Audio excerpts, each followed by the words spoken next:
about dementia and elderly abuse.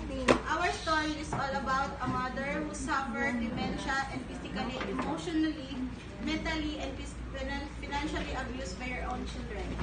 But there is two persons who understand her well, who love her unconditionally, and that's her daughter Joy and caregiver Janet.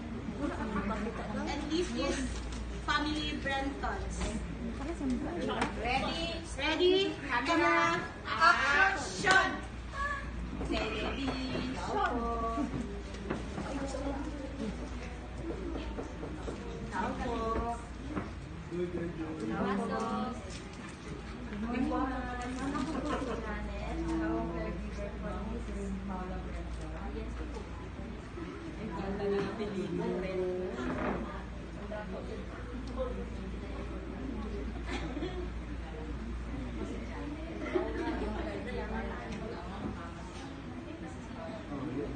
Okay, Ate Janet, you are hired. Pwede ka nang magsimula. Ito nga pala yung mama ko. Ano lang po sa atin, Ate Janet, may dementia siya. So, kailangan mo siyang alagaan. Hindi mama magtang. Bukan, kainin sa oras at may minuto ng wala. Saka, ito nga pala yung mga kapatid ko, si Eugene at saka si Yorno. Ilang mama mamurutang ako. Ilang mama mamurutang ako. Jordi, alin ka nga dito muna. Video. Ito yung ATM ni Mama. Ito muna mag-awak nito. Bumili ka ng mga kailangan niya at saka mga gamot niya. Tapos bilhin ka. Ito ang reminder dyan kung kambay. Yan, ito pinabahala kay Mama na. Sabi tapos na.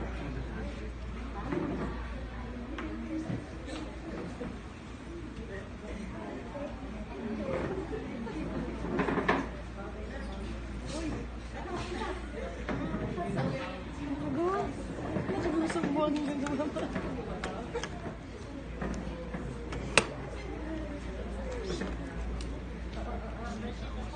Ma'am, ito na pala yung gamot ni Mama.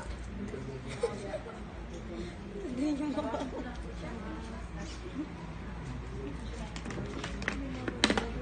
Ma'am, hindi niyo ba tinitingnan ito si... Ma'am, kain na po tayo, Ma'am. Ba't naman kinalat ito? Ano ba yan? Ma'am, di po na. Sandali lang po. Kakainin ko lang po. Ano ka talagang kwenta? Inutil! Inutil ka!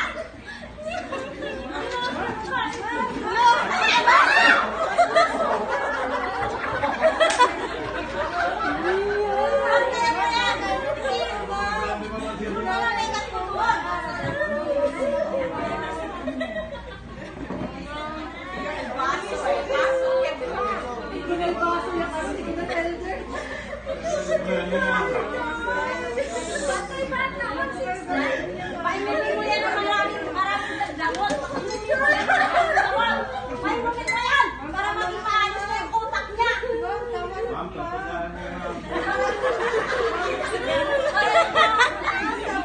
Hinilak siya dahil.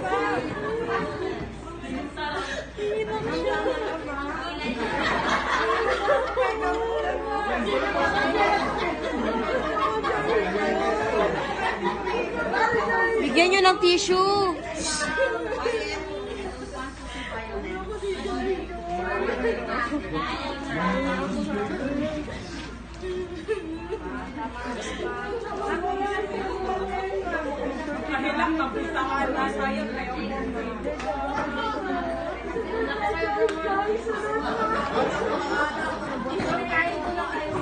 Malitiyak ako ng ginuray-luray dito.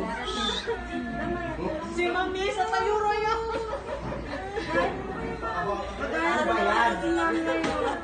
Ay, sir, hindi ko kasi ayaw kumain. Pwede ba tumahak ka na? Hindi naman sigawan. Pagkita ng kayo. Hindi ka ba talaga kakain? Ako na po pagkain sa kanila. Kain!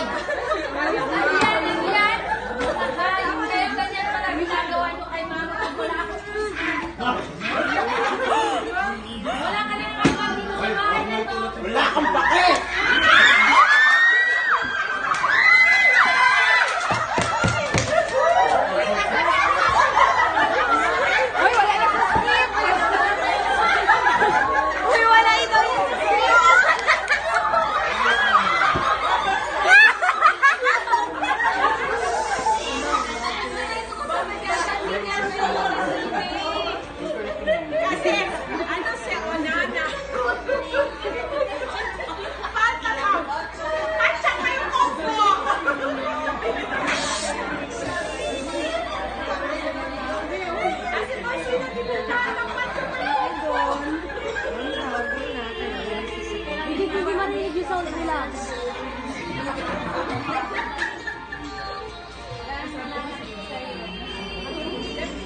Nakuha kayo. Paano naman ka sumama? Ang tigas ko niya, bakit may sinabi ko na may ganoon? Pakmat. Naalagaan natin ang sarili natin. Nakukulak na.